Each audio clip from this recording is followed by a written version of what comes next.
মোরা একই বৃন্তে দুটি কুসুম, হিন্দু মুসলমান। মুসলিম তার নয়নমণি, হিন্দু তাহার প্রাণ। শুভ সকাল বন্ধুরা। আজ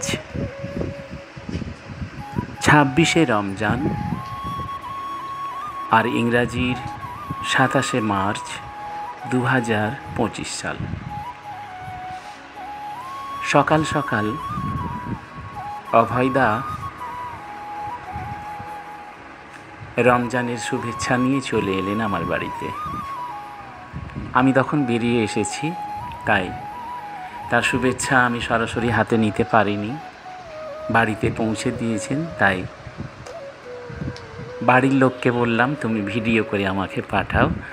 আর এই শুভেচ্ছা বার্তা শুধু আমি নয়, আমার বাংলা তথা সারা দেশ, সারা পৃথিবী দেখব আমার বাংলার যে সংস্কৃতি, বাংলার যে কালচার, বাংলার যে ভালোবাসা, বাংলার যে একতায় সম্প্রীতি, তা আমি তুলে ধরি আমার এই ছোট্ট ফেসবুকের এবং ইউটিউবের মধ্যে।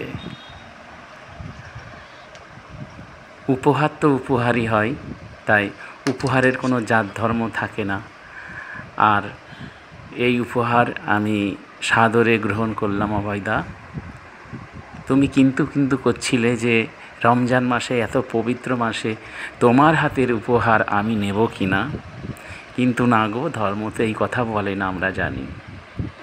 ভালোবাসা লেনদেনই তো ধর্মের মূল কথা। তাই তোমার এই ভালোবাসা, তোমার এই শুভেচ্ছা আমি সাদরে মাথা পেতে গ্রহণ করলাম। তুমি, তোমার পরিবার সুখে থেকো, ভালো থেকো। আমরাও ভালো আছি। তবে দেখা হলে কিন্তু সাক্ষাতে অনেক কথা হবে। আর অবশ্যই ঈদের শুভেচ্ছা তো রইলই, পরিবারের সবাইকে নিয়ে ঈদের দিন সকাল সকাল বাড়িতে কিন্তু চলে আসা যায়।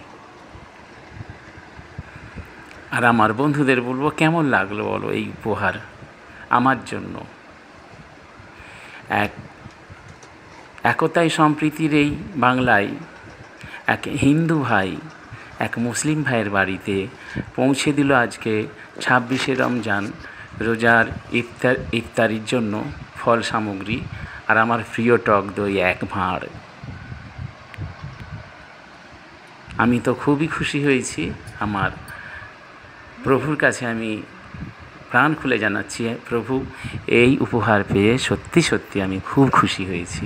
তাই খুশির ডালি যিনি আমায় দিয়েছেন, এই খুশির ডালি তার মন প্রাণেও ভরিয়ে দিও।